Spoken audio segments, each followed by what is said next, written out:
सापडली. मग कशी चोरं पकडण्याची मशीन भारतात आणली चोरं पकडण्यासाठी, तर अर्ध्या तासात ते मशीन चोरीली गेली.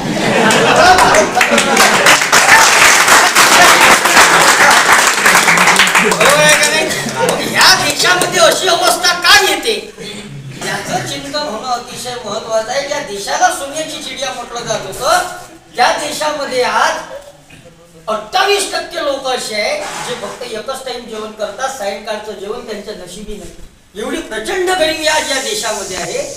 आणि ही प्रचंड गरिबी, ही जी गुलामगिरी आहे, हे तोडायची असेल, यापासून दूर जर व्हायचं जर असेल तर आम्हाला हे महापुरुष वाचावं लागेल.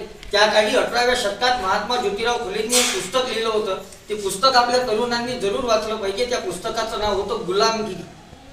हे महात्मा फुलेंचं लिहिलेलं पुस्तक आहे. आपण विद्यार्थ्यांना माझी प्रार्थना राहील, आपण जरूर पुस्तकं वाचा, पुस्तकाचा अभ्यास करा. बाबासाहेबांनी वयाच्या 40व्या वर्षी 45,000 पुस्तकाचा अभ्यास केला, म्हणून ते भारतरत्न झाले. आपण स्वतःसाठी घर बांधतो, बंगले बांधतो, पण या जगामध्ये असा एक महामानव जन्माला आला ज्यानं स्वतःसाठी नाही पुस्तकासाठी घर बांधलं. त्या महामानवाचं नाव डॉक्टर बाबासाहेब आंबेडकर आहे. पुस्तकासाठी घर बांधणारे बाबासाहेब आहे. आधी ते पुस्तकाचं घर आपल्याच महाराष्ट्रामध्ये मुंबईमध्ये आहे. घराचं नाव राजगृह आहे. पुस्तक प्रेमी बाबासाहेब होते. पुस्तकाकडे ते वळले. यायचं प्रेम बुकवर होतं, आमचं प्रेम फेसबुकवर आहे. सकाळपासून सायंकाळपर्यंत आपलं पुस्तक चालूच राहते मोबाईलमध्ये. मी रोज कार्यक्रमामध्ये हे विषय मांडतो.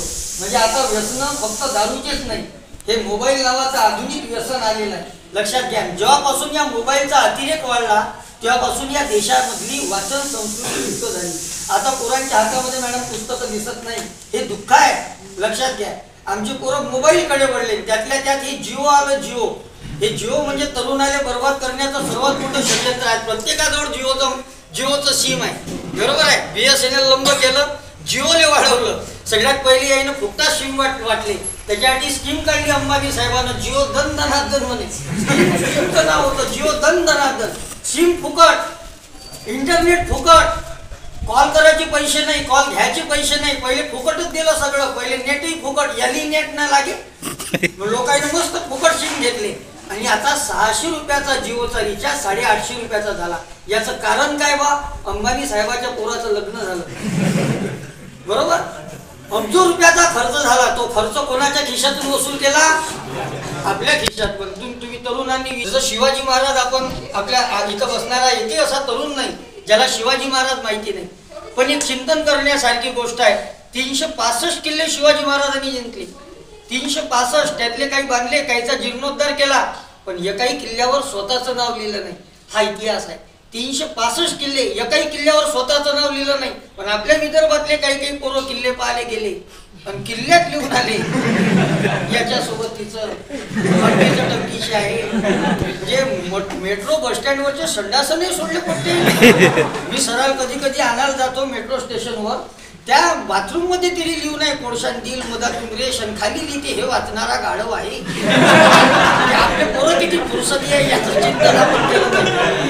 कसे शिवाजी महाराज जन्मास येतील या महाराष्ट्रात, कसे बाबासाहेब जन्मास येतील. आमची अवस्था इथं आहे. आणि म्हणून ही अवस्था जर बदलवायची असेल तर हे महापुरुष आपण वाचले पाहिजे. कारण यांचं का वाचणं आवश्यक आहे त्याचं कारण बाबासाहेब एका भाषणामध्ये असं म्हणाले होते, ज्यांना स्वतःचा इतिहास माहिती नाही ते कधी इतिहास घडवू शकत नाही. आणि म्हणून आम्ही आमचा इतिहास वाचला पाहिजे. त्या इतिहासातून शिकून आपलं भविष्य कसं उज्ज्वल करता येईल या दृष्टीने आपण प्रयत्न केला पाहिजे. मला 5 ते 10 मिनिटाचा वेळ होता. मी आपले 15 मिनिटं घेतली. आपली त्याकरता दिलगिरी व्यक्त करतो. आदरणीय सर बसलेले आहेत, मॅडमही बसलेले आहेत. हे सर्व आमचे मार्गदर्शक आहेत. त्यांच्यासमोर बोलत असताना एक शब्द जपून वापरावा लागतो. परंतु हे मनोरंजनातून मी यासाठी मांडतो का तुम्ही थोडे फ्रेश राहिले पाहिजे. नाही तर भाषण म्हटलं का लोक ऐकत नाही. बरं, आली ऐकायला तर येते कोण? ज्याचे हेडफोन खराब आहे, ज्याचं स्पीकर फाटून आहे, असे मंडळी ऐकायला असतात. परंतु आज बिलकुल तरुण पोरं कार्यक्रमात असल्यामुळं आम्हालाही मोठी एनर्जी येऊन राहिली. पण असो, माझ्या बोलण्यात काही चुका झाल्या असतील तर आपलाच मित्र समजून मला माफ करावं. पण जे चांगलं वाटलं असेल ते आपण आपल्या जीवनात उतरवण्याचा प्रयत्न करावा एवढी विनंती आजच्या या कार्यक्रमातून या स्मृती पर्वाच्या निमित्ताने करतो आणि आपल्या लांबलेल्या शब्दाला पूर्णविराम देतो. सर्वांना जय भीम, जय शिवराय.